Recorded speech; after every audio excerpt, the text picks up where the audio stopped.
یہ تبدیلیاں کیوں کی گئیں؟ فردوس عاشق اعوان صاحبہ کرپشن میں ملوث ہیں۔ جب یہ مبینہ طور پر یہ سارے الزامات پہ انکوائری کی گئی تو اس میں بہت سے حقائق سامنے آئے۔ عمران خان نے ایک دفعہ پھر یہ ثابت کرنے کی کوشش کی ہے کہ وہ کرپٹ لوگوں کو کسی طور بھی برداشت نہیں کریں گے۔ بسم اللہ الرحمن الرحیم۔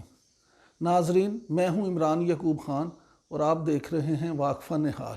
ناظرین، آج ہم بات کریں گے وزیر اعظم پاکستان نے حالیہ جو تبدیلیاں کی ہیں ان کے حوالے سے۔ یہ تبدیلیاں کیوں کی گئیں؟ ان کی کیا وجوہات تھیں؟ کیا یہ تبدیلیاں اچانک ہوئیں یا پہلے سے پلان کی جا رہی تھیں؟ کوشش کریں گے کہ پوری تفصیلات آپ کے سامنے لا سکیں۔ اگر آپ کو ہماری یہ ویڈیو پسند آئے تو اس کو لائک کریں، ہمارے چینل واقفہ نہال کو سبسکرائب کریں اور شیئر کریں۔ شکریہ۔ تو ناظرین، بات کرتے ہیں حالیہ تبدیلیوں کی۔ وزیر اعظم پاکستان 2018 میں الیکشن جیت کر جب وزیر اعظم کے منصب پر پہنچے تو ان کے سامنے جو مختلف مسائل درپیش تھے ان میں ایک سب سے اہم مسئلہ یہ بھی تھا کہ وہ اپنی ٹیم کس طرح سے منتخب کریں، کیونکہ الیکشن جیتے ہوئے لوگوں میں بے شمار لوگ ایسے بھی تھے جن کا ماضی تحریک انصاف سے کوئی پرانا جڑا ہوا نہیں تھا۔ وہ صرف اس بنا پر کہ الیکٹیبلز تھے، الیکشن سے کچھ عرصہ پہلے پی ٹی آئی میں شامل ہوئے تھے، اور کیونکہ وہ الیکٹیبل تھے اس لیے وہ الیکشن جیت بھی گئے۔ وزیر اعظم پاکستان عمران خان کی مجبوری تھی کہ ایسے لوگوں کو بھی حکومت میں شامل کرتے، کیونکہ بہرحال تحریک انصاف کو کامیابی دلانے میں ان کا بڑا ہاتھ تھا۔ اب ہم آ جاتے ہیں اپنے حالیہ واقعہ پہ۔ ابھی حال ہی میں جو یہ تبدیلی کی گئی ہے کہ محترمہ جو بڑی مشہور تھی ہمارے یہاں اور بڑا ان کا چرچا تھا اور ان کی جو زبان درازی کے قصے بھی بڑے عام تھے اور ان پہ ان کے مخالفین اعتراضات بھی بڑے کرتے تھے، فردوس عاشق اعوان صاحبہ، ان کو مشیر برائے وزیر اعظم کے عہدے سے ہٹا کر بالکل ڈی نوٹیفائی کر دیا گیا ہے، اور جناب شبلی فراز صاحب کو وزیر اطلاعات مقرر کیا گیا اور جناب عاصم باجوہ صاحب کو جو کہ ایک ریٹائرڈ جنرل ہیں ان کو مشیر برائے اطلاعات مقرر کیا گیا ہے۔ ہم سب سے پہلے اس پہ بات کریں گے کہ یہ دونوں حضرات کون ہیں اور ان کو کیوں ان اہم عہدوں پر تعینات کیا گیا ہے۔ تو سب سے پہلے یہ بات جان لیں کہ وزیر اعظم کو شروع دن سے، جیسا میں نے پہلے ذکر کیا کہ ٹیم بناتے ہوئے مشکلات کا شکار تھا، تو وہ ایک مشکل یہ بھی تھی کہ پی ٹی آئی کے لوگوں کو کیسے شامل کیا جائے، پی ٹی آئی کے اصل جو لوگ ہیں ان کے ساتھ کیسے ٹیم بنائی جائے۔ اسی لیے آپ کو یاد ہوگا کہ شروع میں جب انہوں نے وزارت اطلاعات و نشریات کا قلمدان فواد چودھری صاحب کو دیا تو اس پہ بھی بڑے اعتراضات ہوئے کہ فواد چودھری صاحب تو مشرف کے ساتھ رہے، پھر پیپلز پارٹی کے ساتھ رہے، اور مختلف پارٹیاں بدلتے رہے، تو ان کو پی ٹی آئی نے اتنا اہم عہدہ دے دیا۔ بہرحال وہ کو بہت زیادہ عرصہ اس وزارت پہ نہ رہ سکے۔ اس کے بعد محترمہ فردوس عاشق اعوان صاحبہ آئیں، لیکن وہ بھی ان کا ماضی بھی کچھ ایسا تھا، کاف لیگ، پیپلز پارٹی، مشرف، یہ سارے معاملات، پی ٹی آئی سے ان کا کوئی پرانا تعلق نہیں تھا۔ لیکن اب اس بار جو عمران خان نے فیصلہ کیا ہے شبلی فراز صاحب کا،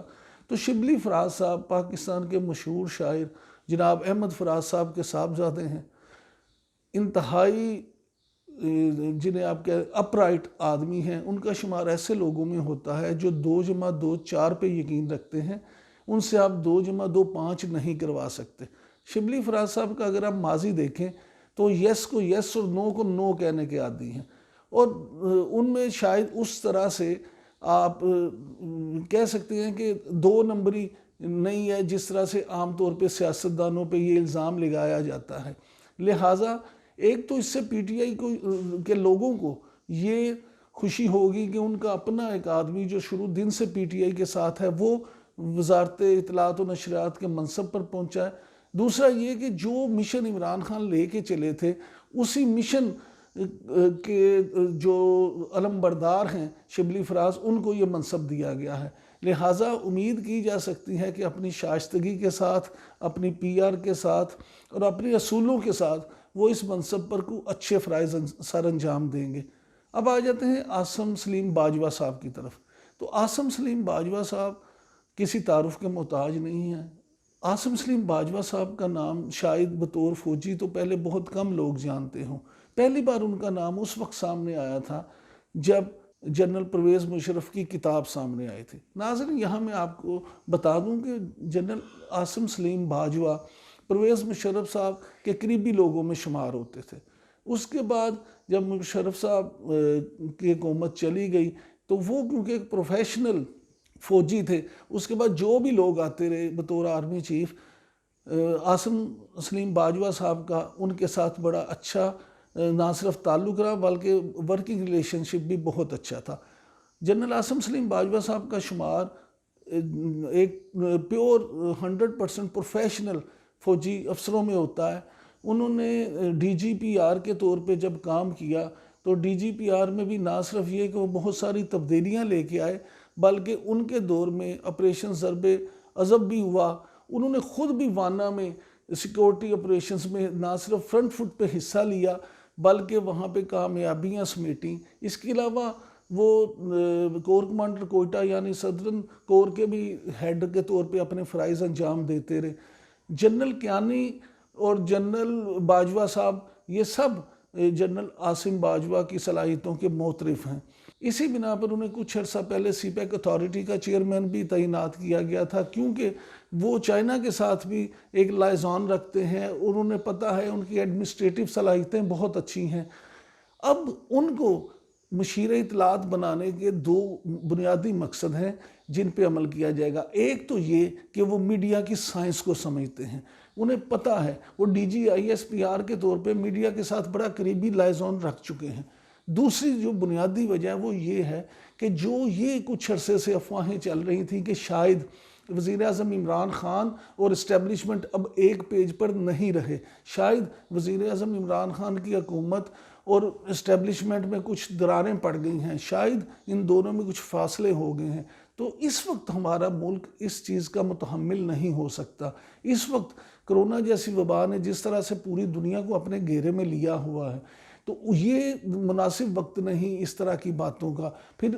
جو ملک کی معاشی صورتحال ہے اور جس طرح سے پوری دنیا کی معاشی صورتحال ہے، اس میں ہمارے جیسے ملک کی معاشی صورتحال مزید خراب ہونے کے چانسز تھے۔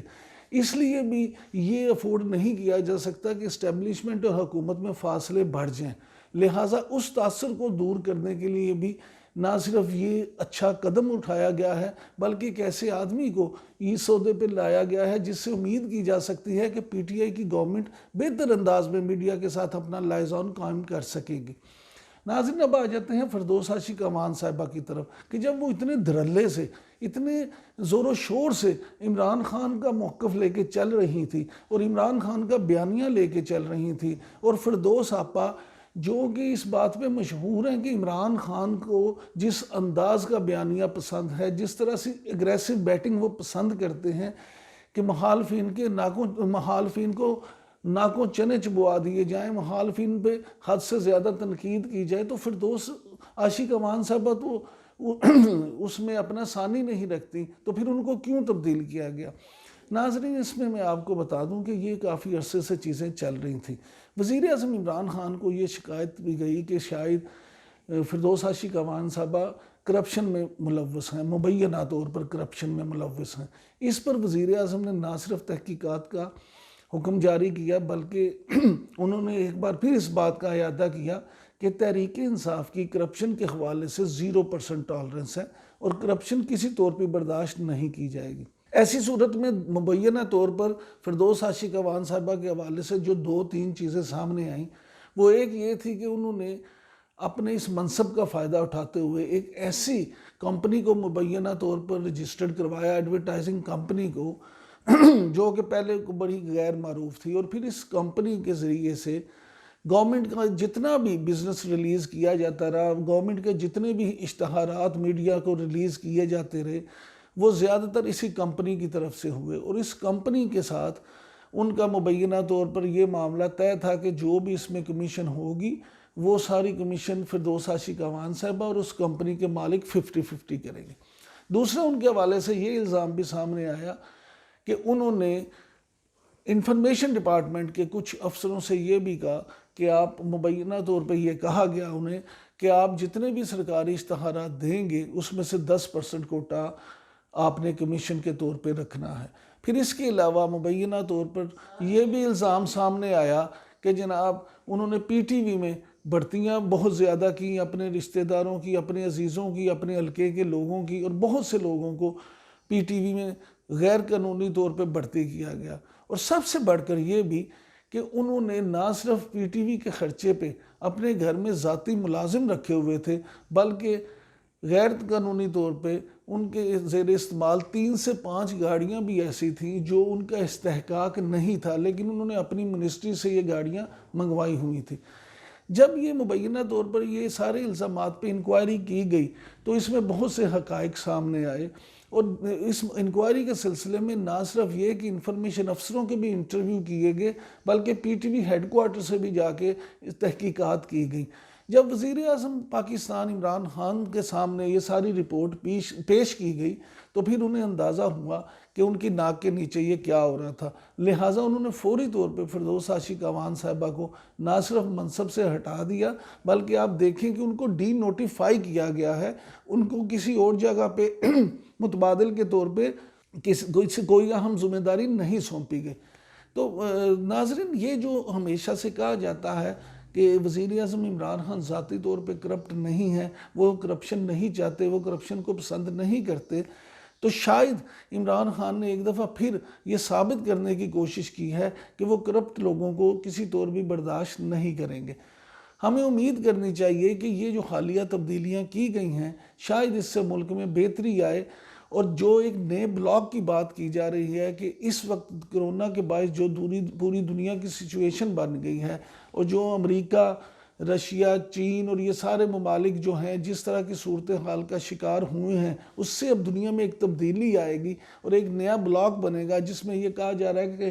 کہ چین، روس، ترکی اور پاکستان شامل ہوں گے، اور شاید اس میں ملیشیا اور سعودیہ بھی شامل ہو جائیں۔ تو اگر یہ بلاک بن جاتا ہے تو ایسے میں جنرل عاصم سلیم باجوہ کی ذمہ داری مزید بڑھ جائے گی، اور اس سے نہ صرف پاکستان اور اس خطے میں خوشحالی آئے گی، ترقی ملے گی، بلکہ اس سے بہت زیادہ پاکستانی عوام کو بھی ریلیف ملے گا اور پاکستان کی اکانومی کو بہت بوسٹ ملے گا۔ ناظرین، اگر آپ کو ہماری یہ ویڈیو پسند آئے تو اس کو لائک کریں، اس کو شیئر کریں، اور ہاں، واقفہ حال چینل کو سبسکرائب کرنا نہ بھولیں، اور سب سے اہم بات یہ ہے کہ بیل آئیکن کو آن ضرور کریں۔